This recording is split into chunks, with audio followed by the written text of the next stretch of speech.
ঈদের গানটি শেষে আমাদের আরো একটি নতুন গান রিলিজ হয়ে গেল এন্ড এই গানে সুমাইয়া আর আমাকে দেখলে আপনারা চিনতেই পারবেন না। হ্যালো এভরিওয়ান, কি অবস্থা সকলের? আশা করি সবাই ভালো আছেন। এই দিনটাতে আমাদের গানের শুট করতে সব থেকে বেশি কষ্ট হয়েছিল। একদম ভোরবেলায় আমরা ঘুম থেকে উঠে চলে আসছিলাম আপন ভুবন শুটিং স্পটে। এই পুরোটা এরিয়াই শুধু নাটক, মুভি এবং গানের শুটিং এর জন্য তৈরি করা। ও হ্যাঁ, বাই দ্য ওয়ে, আমাদের আজকের এই গানের নাম হচ্ছে পঙ্খিরাজ ঘোড়া। মানে বুঝতেই পারতেছেন, পঙ্খিরাজ ঘোড়া নিয়ে আমি সুমাইয়ার কাছে যাব এন্ড সুমাইয়াকে বিয়ে করে সেই পঙ্খিরাজ ঘোড়া দিয়ে নিয়ে আসবো। আর এখানে আমাদের কোরিওগ্রাফার ভাই আমাদেরকে ডান্স প্র্যাকটিস করাইতেছিল, কারণ এমনিতেই আমরা ডান্সে একটু কাঁচা। আমরা বলতে গেলে আমারই একটু প্রবলেম হয়, কিন্তু সুমাইয়া ডান্সে একদম এক্সপার্ট। তাকে ডান্স একবার দেখালেই সে করতে পারে, কিন্তু আমাকে কয়েকবার দেখানো লাগে। তবে রিসেন্ট কয়েকটা ডান্সের কাজ করতে করতে এখন আর ডান্স নিয়ে প্যারা খেতে হয় না। শুটে এসে প্রথম সিন শেষ করতে না করতেই এখানে বৃষ্টি আরম্ভ হয়ে যায়। তারপর আর কি করার, বৃষ্টির মাঝে তো আর শুট করা সম্ভব নয়। এজন্য 2 থেকে 3 ঘন্টা অপেক্ষা করার পর বৃষ্টি থামে, দেন আবারও আমরা রিহার্সেল করে শুট শুরু করে দিই। ফুল দিয়ে প্রত্যেকটা সেট এত সুন্দর করে সাজানো হয়েছিল, যেটা দেখে মনে হচ্ছিল যে আজকে সত্যিই সুমাইয়ার আর আমার বিয়ে। আপনাদের আরেকটি ইম্পর্টেন্ট কথা বলতে ভুলে গেছি,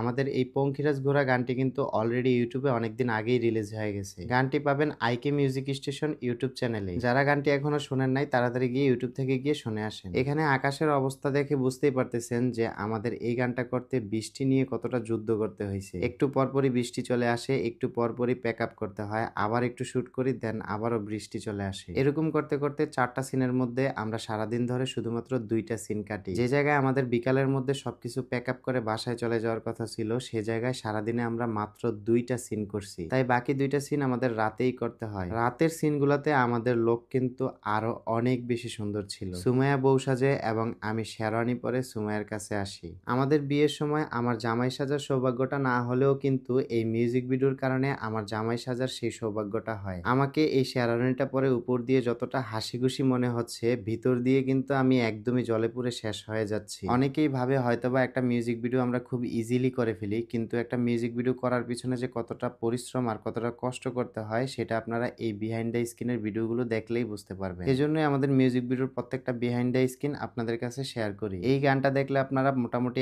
আদি যুগের ভালোবাসা এবং আদি যুগের কিছু একটা ফিলিংস পাবেন। আমাদের ড্রেস আপ এবং লোক দেখে হয়তোবা আপনারা অনেকেই কিছুটা আইডিয়া করতে পারছেন যে আমাদের এই গানটা কিরকম হতে পারে। আমরা প্রত্যেকটা গানই আমরা নিজেরা অনেক সুন্দর করে পছন্দ করে যাচাই বাছাই করে করি, তো আশা করি আপনাদের সবার কাছেও গানটা অনেক ভালো লাগবে। আমরা এই পর্যন্ত যতগুলা গান করছি প্রত্যেকটা গানই আপনাদের সবার কাছে অনেক ভালো লাগছে এবং প্রত্যেকটা গান দিয়েই আপনাদের সবার কাছে আমরা অনেক অনেক ভালোবাসা পাইছি। এই গানটাও আপনাদের সবার পছন্দ হবে। সো আপনারা যারা এখনো গানটি শুনেন নাই, ইউটিউব থেকে গিয়ে এখনই শুনে আসেন। আজকে এই পর্যন্তই, সবাই ভালো থাকবেন।